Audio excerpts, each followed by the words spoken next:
Hi guys, this is Louise. Welcome to my channel.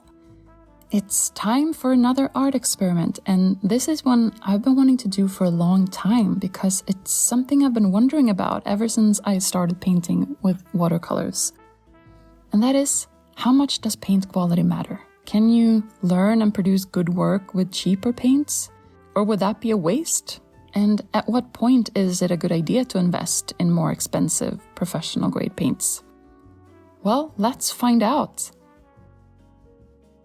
I have prepared 2 identical sketches of the same bird, because whenever I get to choose what to paint, I always choose a bird, so that's that. And I'm going to paint this bird in the same way, but using 2 different sets of paint.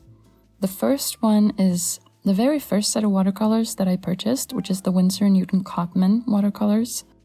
They're what's often called student grade, meaning they're cheaper paints with less pigment in them. I can't remember what I paid for this, but I think it was the equivalent of around $50. And for my other painting, I'll use my Winsor & Newton professional grade watercolors. This is the 12 color half pan set, which cost me the equivalent of around $80. And then we'll compare the results.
So that was unexpected.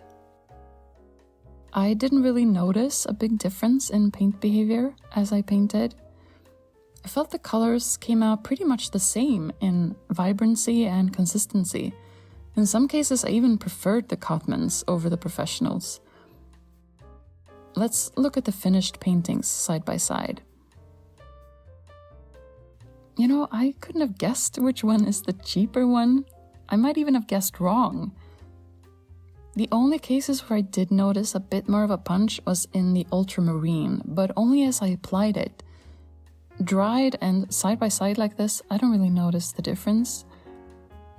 You could also make a case for the red being a bit more intense in the professional set, but not as much as I thought. Honestly, I have really thought that the professional grade paints would make a huge difference to my art, but this experiment kind of confirmed the experience I've had, which is that it hasn't really made that much of a difference. I'll tell you what has made a difference though. Number 1, above all, my technique.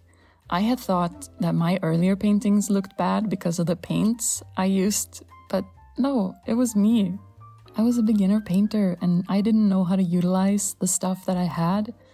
I diluted my paints too much. I didn't know how to blend them or how to make even washes, that kind of stuff. But it's such a typical artist thing to do, blaming the materials. or thinking that the materials will magically make us better artists. And I'm not judging, I'm just as guilty of this as everyone else. But we have to remember that a good artist can create beautiful art with kids' crayons and ballpoint pens and, yes, cheap watercolor paints.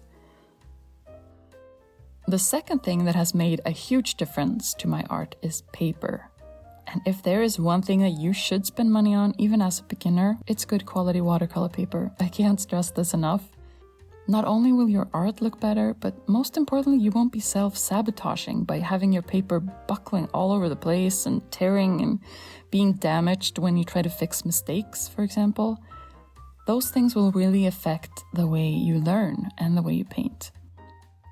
Now, I don't think you need to purchase 100% cotton, fancy pants, arches paper when you're just starting out. I certainly haven't. Just don't buy the cheapest paper. I recommend staying above 140 pounds or 300 grams per square meter. You will have a much more forgiving and enjoyable painting experience that way. So in conclusion, does paint quality matter? Probably, but maybe not as much as you think. What matters more is your paper and your technique. My advice would be to start out with a decent set of watercolor paints, maybe in the price range of $30 to $60. It's weird to talk in dollars when I'm Swedish, but it's a currency that most of us understand in an international space like YouTube, so hope you Swedes out there can forgive me. Anyways, start out with an affordable set of paints and decent quality paper. And when you can afford it, and maybe when you plan to start selling your work, absolutely invest in professional grade paints and nice 100% cotton paper. Thank you so much for watching today, and I'll see you in the next video.